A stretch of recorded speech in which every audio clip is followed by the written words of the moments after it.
Hello everyone. Today, we have a very special story about a poor fisherman who was offered more money than he had ever seen in his life. But he said no. Most people thought he was foolish. But by the end of this story, you will understand why his decision was actually the wisest thing he ever did. Once upon a time, in a small village by the sea, there lived a fisherman named Samuel. Samuel was not rich. He had a small wooden boat, a few fishing nets, and a tiny house near the water. Every morning before sunrise, he would sail out alone and return by noon with just enough fish to sell at the market. His life was simple, but Samuel was happy. One afternoon, a wealthy businessman named Mr. Conrad arrived in the village. He wore fine clothes and carried a leather briefcase. He had heard about Samuel's fishing spot, a hidden area of the sea that was full of fish all year round. Mr. Conrad walked straight to Samuel's boat and said, "I will buy your fishing spot, your boat, and your nets. I will pay you enough money to rest for the rest of your life." Samuel looked at him calmly and asked, "And what would I do with the rest of my life?" Mr. Conrad laughed and said, "You could relax, sleep late, sit by the beach, do nothing." Samuel smiled quietly and replied, "But sir, that is already what I do afternoon every day." Mr. Conrad was confused. He tried again with a bigger offer. He promised Samuel a house in the city, a car, and enough money for his children and grandchildren. But Samuel shook his head. That evening, Samuel sat with his wife, Daisy, under a mango tree outside their home. He told her about Mr. Conrad's offer. Daisy was quiet for a moment. Then she asked, "Samuel, why did you refuse?"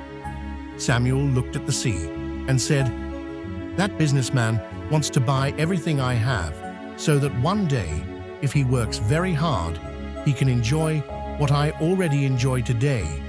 Why would I sell my peace to chase what I already own?" Adaz smiled and held his hand. The next morning, Mr. Conrad returned one last time.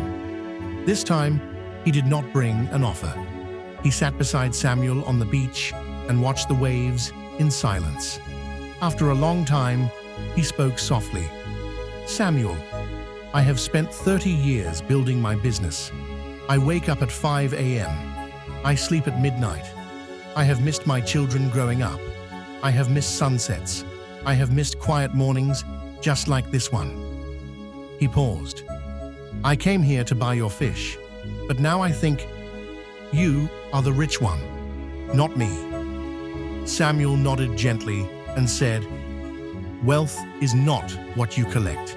It is what you do not need." Mr. Conrad sat there for a long time.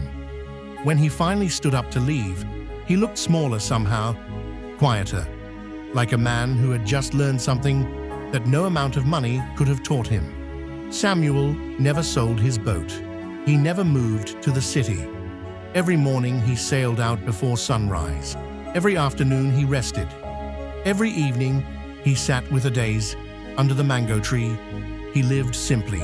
He lived fully. He lived free. And the sea, as always, provided exactly enough. This story teaches us something very important. We live in a world that always tells us to want more. More money, more things, more success. But sometimes the person with the least on paper is the one living the richest life. Contentment does not mean giving up on your dreams. It means knowing the difference between what you truly need and what the world tells you to need. So ask yourself today, are you chasing something that you already have in a different form? Now tell me in the comments, what does a rich life mean to you? If this story touched your heart, please like and share it with someone who needs to hear it today. And don't forget to subscribe so you never miss a story. Until next time, stay grateful, stay peaceful, and keep moving forward.